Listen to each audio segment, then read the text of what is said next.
Barry. Nice to see you again. Hi, Stacy. I think we were on a webinar together.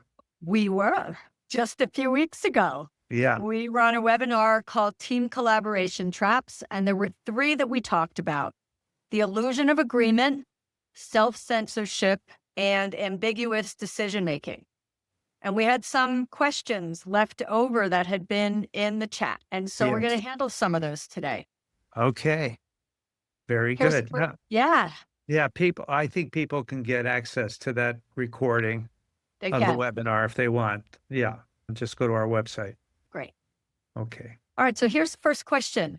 Would neutral meeting facilitation really be a core way to not only resolve these traps, but also promote thriving team collaboration?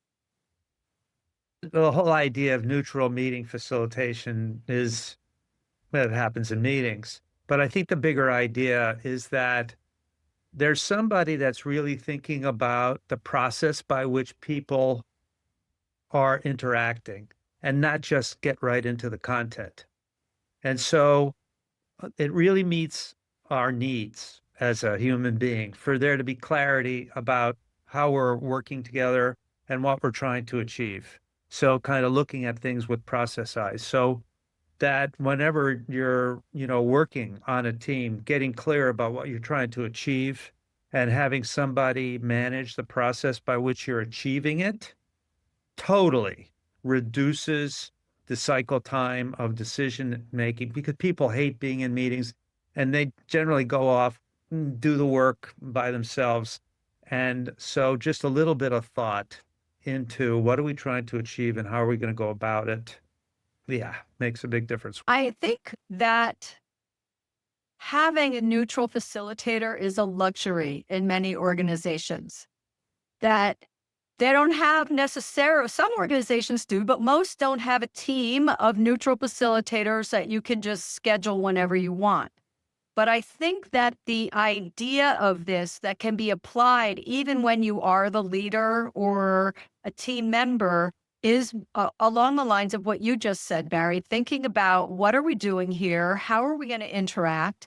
And in the case where, let's say I am the leader, but I really want to draw out my team members, I'm not going to come in and start pontificating with my ideas. If I genuinely want my team to participate, then I have to listen with an open mind and let people participate before I come in with my ideas. And if I'm still a leader, the decision may still be mine to make. And of course, I want to be clear about the decision making up front.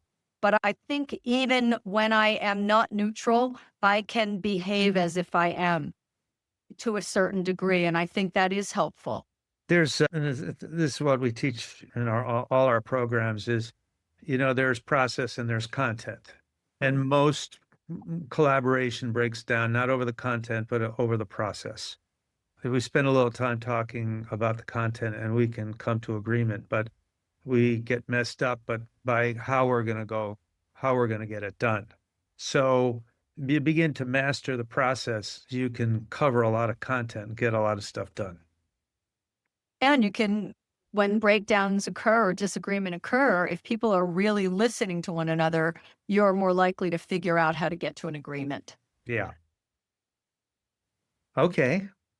I'm All right. satisfied. Okay, very good. All right, here's the next one. Okay. They're asking for involvement strategies beyond popcorn, which is people can just pop, right? When they have an idea, they talk, and anyone can speak whenever, or go round one person at a time. There's a set order. So what else can we do? Again, this is focusing on meetings and not overall team collaboration. Yeah. The idea of inclusion, that's the big thing here. How do you get inclusion? How do you get people to, participate? Is having people have an experience of just participating on a lot of things, like, what did you do on your last vacation? And having ways for people to ask each other questions and simple questions and to get answers. So when you get into the tougher kind of questions and wanting to get people's ideas, that they know that on your team, this is something we do. We ask each other questions and people answer them, and it doesn't have to be so rote as go around in a circle when you're in a meeting. You just get accustomed to talking along with a little few ground rules, which is don't take up space, take up the time and space, because that's all we really have is time and space to share. So we want to share it equally. It's good. And so creating some norms about how we work as a team, how we collaborate, Yeah. so that it's not, oh, we only do this when we're in a meeting, right? Yes. There's something about that. I also think in terms of another specific tool or technique that could be used here, one of the things we say when we teach facilitation is when in doubt, break out, because it is a rare person who will not, either in a face-to-face situation, turn to the person next to them and ignore them. They're not going to ignore them, right? If you Yeah. say, get together with the person next to you and come up with 3 ideas for whatever it is, Yes. chances are those 2 people are going to turn to each other. And if you're Yeah. working virtually, you're going to pop everybody into a breakout and you give them 3 minutes and say, come up with 3 ideas. I once taught a class with our colleague Patrick, a 3-day facilitation class. These people would not talk in the main room. And it never changed for 3 days. And after we tried a lot to get them to talk in the main room, we finally just said, when in doubt, break out. And we'd say to them, okay, get in pairs, get in trios. They would talk, talk, talk, talk. We'd bring them back to the main room. We'd say, what'd you talk about? Dippo, nothing. But they still had a great class because they interacted with each other. We weren't as in on what was happening. Now, of course, in Yes. our listeners' worlds, of course, the leaders and they're going to need to be in on it. But this Yes. idea is very helpful, I think. Yeah. I guess they weren't used to being, interacting in a room, in a large room. And I think that this speaks to that some of us are more extroverted and some of us are more introverted. And it's not that introverted folks don't have stuff to say. We have a lot to say. So when in doubt, break out is a Yeah. great strategy. And it's really important for what you just said, because the introverts in the room, they do have a lot to say, but they are less likely to just jump in part because the extroverts are talking all the time. And so giving space for people to think through, and that's actually yet another technique, rather than just having people do popcorn or having them turn to their partner or going around, another technique is give everybody 2 minutes to write some ideas down, Mm, because this is super helpful for the introverts, yes. because they have to think through everything until they've Mhm. had a chance to think it through. So having some quiet, very helpful. Yeah. And when a group's together like we're now and online, that's what the chat's all about. Yep. Very Yeah. good. Okay. All right. Anything else on this one? I think we covered some ground there. All right. So related, we just started saying a little bit about this one. How to maintain collaboration on remote and hybrid workplace places. So not just meetings, but collaboration. Shared document spaces is a good place to do that when people know that there's an outstanding question and that you go to Team Room or whatever your platform is, and that people can contribute to their ideas there. So I think an experience that we're having is that people are isolated, they're working on their own and getting a lot done. And now with their favorite artificial intelligence partner, Yes. I knew that's where you were going. I think we all actually want to get reconnected with each other, but we want to get at work, want to get reconnected around things, no, productivity things. Doing that offline using the same technology that we're using, say, with artificial intelligence, we're interacting. We can do that with each other as well and share the latest ideas because we want to get better at what we do. Tips for how to improve. We do this as individuals, as friends and family members. We send each other articles on tips or the best ways to do things. I think that's a great way to facilitate collaboration without giving people more to do. Yeah, because we're overloaded with information. I think that it's not just about the work itself. Here, I think that, especially if you think about the big companies we work with, right? We work with these big multinationals. They have teammates that are literally on the other side of the world who they've never met and may never meet. And we talk about different cultures, right? So the overall company might have a culture, but certainly the company culture in Chicago is not going to be the same as it is in Mumbai, is not going to be the same as it is in Beijing. And so something about doing things to create relationship. One idea that I teach in a class is to have a map of the world and to have pictures of the different teammates and where they are in the world and a few lines about each of them, wherever it is that we keep our documents that lives in there. And when anybody comes to the team, they get added in. I often suggest that people have tea with each other. Just have a 15-minute, 20-minute, and it could be a standing meeting. Although if you've got multinational and you're all over the world, you have to vary the times. Also really important that you share the burden of the late and early meetings and times, that you don't always have it be one group that gets the good time slots, Yeah. because that kind of caring for each other makes the collaboration work easier and better. I think that's a great idea. Tea time for teams, and that to have scheduled tea times, and there are norms that are set up.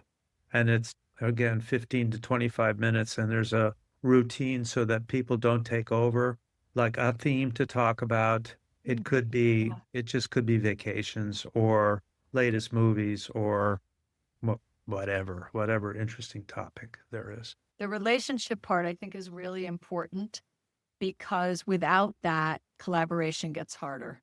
Mm. So we have to demonstrate that we understand and care. We have to be curious about each other's worlds too, because first of all, we're all unique, right? We all have our own unique culture, but then we're within different cultures. And a lot of big companies, they acquire smaller companies. That new company comes over, their company culture was different. So creating spaces for people to be who they are and share that without taking up too much time. Because as you said, Barry, people don't need more to do. This has to be of value. People have to see the value of it. And I think it works. Yeah. One thing to add to that is about buddies, or that like you go to a tea time or whatever, and you know that your buddy's there, and buddies can say something like Stacy. I know Stacy was just in New Jersey, and you're a Bruce Springsteen fan. I am. He's from New Jersey, Yes. and he's going around the country now, right?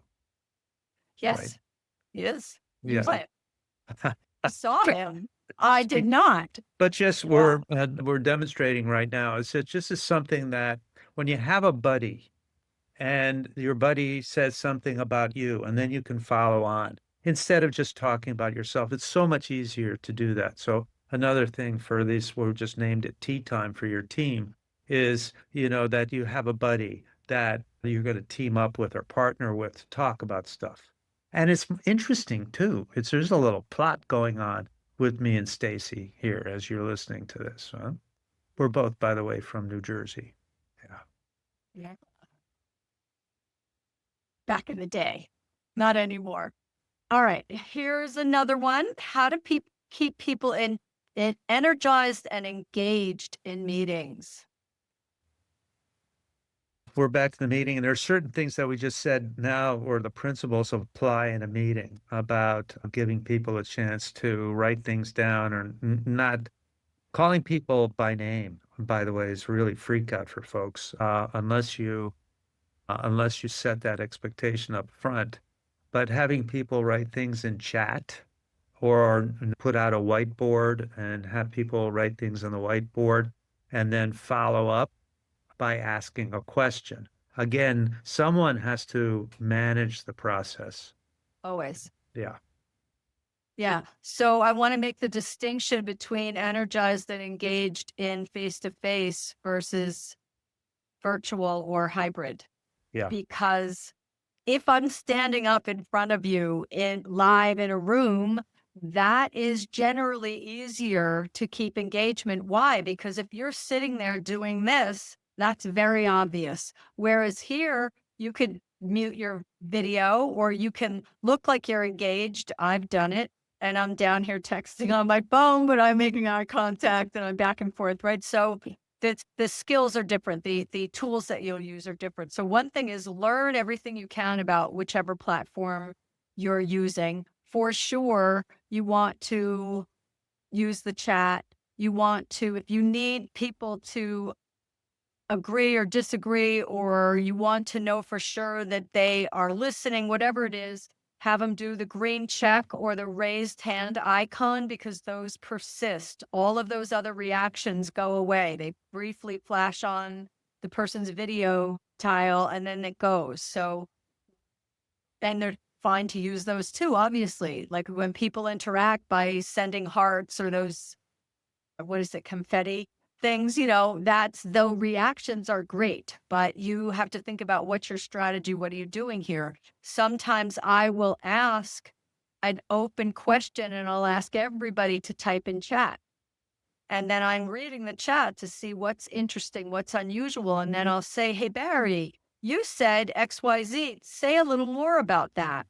And I do that pretty early on so that people know this is going to be interactive. We're going to build certain norms on the team. So if it's your own team and you're working with them all the time, they'll know, yeah, this is how we do it. But if it's other folks that you don't work with, if you 20, 30, 60 seconds in, you call on someone. And by the way, you are never trying to call them out or embarrass them or put them on the spot. This is only and always signaling we're participating here. This is how we do it. We participate. Something for those of you out there who do facilitate meetings or are facilitative leaders and really want to get people more involved is to, I use the word telegraph, but let people know what you're doing before you're going to do it, and let them know, how they can participate, because we want people to feel like they belong in the room, that this room, we're all in it together, kind of thing. One, and two, that they're capable. They can, what we're doing, we can all do part of it. And three, we really want to hear what you have to say. But we also know that some people take up a lot of space, a lot of time. So that's, as you were saying before, Stacy, we want to set some guidelines for how long people talk. So telegraph what you want people to do. What was that in public speaking? Tell them what you're going to tell them. Tell It's it. all these Yes. all these things help people to engage, participate, feel capable, and those are fundamental needs that we have. This one is, can a better agenda help? Or does it all come down to better facilitation in the moment to turn around a blog meeting? Or both. Oh, does a better agenda help? Agendas are a roadmap from which you can consciously deviate. Exactly. And so people knowing where we're going and the path we're going to take to get there is really great. And as we know, we make plans, God laughs kind of thing. So same thing with agendas. Oftentimes you don't get to it or you're taken off track. So reminding people of where we're trying to get to and how we're adjusting course to get there is really important. So I would say that in terms of equal percentages of impact, I would say the agenda is as important as good meeting. And because the agenda is your plan, and then you have a guide to help you implement the plan, and that is your process manager, whether it's a neutral facilitator or a meeting leader or a team member who's helping guide you to tell this is where we are in our time, we're a little bit off track, and here's a proposal of what we can do next, and all those kinds of good facilitative moves that help us get to where we want to go. It's both. I'm curious when we don't have the person here who asked this question, but what's a blah meeting? Oh, And so that sends me in my mind all the way back to the meeting planning, because for any meeting, we want to have clear desired outcomes. And everyone in the room should have a stake in those desired outcomes, or they shouldn't be in the room. In a perfect world, I know there are some companies where everybody shows up at every meeting because they're afraid of missing out on information. But ideally, the meeting has clear desired outcomes. I know what they are as a meeting participant. I have a stake in those things, so I should want to be there. Okay, so let's say that's true, but the meeting's still blah. Well, why is it blah? Is somebody droning on and on? Either the meeting leader or the leader in the room or a participant. Is that what the problem is? What is blah? Is the meeting going on too long? I had a team one time where I would have monthly 2-hour meetings. And at one point, somebody said to me, "Can we just have a 1-hour meeting?" I'm like, "No, we don't have enough time. We won't be able to cover." She said, "No, no, no, we can still have 2 hours, but can we do 1 hour every other week rather than 2 hours at once?" Oh, sure. That was easier oh because my there God, was a 2 hour meeting on me. this is back in the day, back when I worked in the office at Interaction Associates. So it was a long time ago, but it was a good learning for me. One, listen carefully to what the person asks for and ask questions before I respond, right? Because I didn't Yeah. understand what was underneath her question, which was that 2 hours, no matter how interesting, was too long a meeting. She had other work to do and she just didn't want to have 2 hours taken out of her day. So even if she wanted to be involved and engaged, it was too long, too much, and her mind was elsewhere. So There's yeah, I think something that was all great stuff, and as you were saying, it got you triggered about hour-long meetings or 2-hour-long meetings. Never schedule a meeting for a half an hour or an hour. Never do that. good Schedule it if you for 25 minutes 25 minutes. in order to get people to be able to get to their next thing. And if you schedule 25 minutes, a couple of people are going to be late. So you want to make sure you do 20 minutes of whatever you think content is going to be. And as you were saying, Stacy, you design it for what can we really get done in 20 minutes. So you're Yes. not going to go through an entire problem solving session in a 20-minute meeting. You can't. So that means breaking up the stages or whatever that we're going to meet for 25 minutes, and we're going to get an agreement on what the problem is and next steps in solving it, having a realistic desired outcomes. Getting back to the whole question of which is more important, the agenda or the facilitation, they're both really important. And as you said, planning upfront, critical. So I just want to end on a thing that just popped in my brain. About 15 years ago, a book got published when online meeting platforms first landed in the Yeah. market in a big way during the recession. We had that recession in 2010, right? So there was a book called The Webinar Manifesto. And in that book, this is the only thing I remember from that book. They suggested that online, something has to change literally every 7 seconds in order to hold people's attention. I think that's a Wow. bit extreme, but I Wow. like the idea of it. Yeah. That what can I do as the one running this meeting to keep changing it up so that people don't get lulled to sleep or they go, "Oh, there's my email. I'll pay attention over there." So that idea of what can you do? What tools do you have at your disposal in the platform? And then what can you do as the person who's running the meeting? Attention management is that whole concept of how to keep people's attention when they're being distracted by so many different things. And I would say that about 7 seconds, but 30 seconds for Yeah. sure. Yeah. All right, Barry. I think Stacy, we've it's a done that. and I look forward to hanging out with you again soon. Okay. See ya. Bye. Bye. And bye to everybody out there.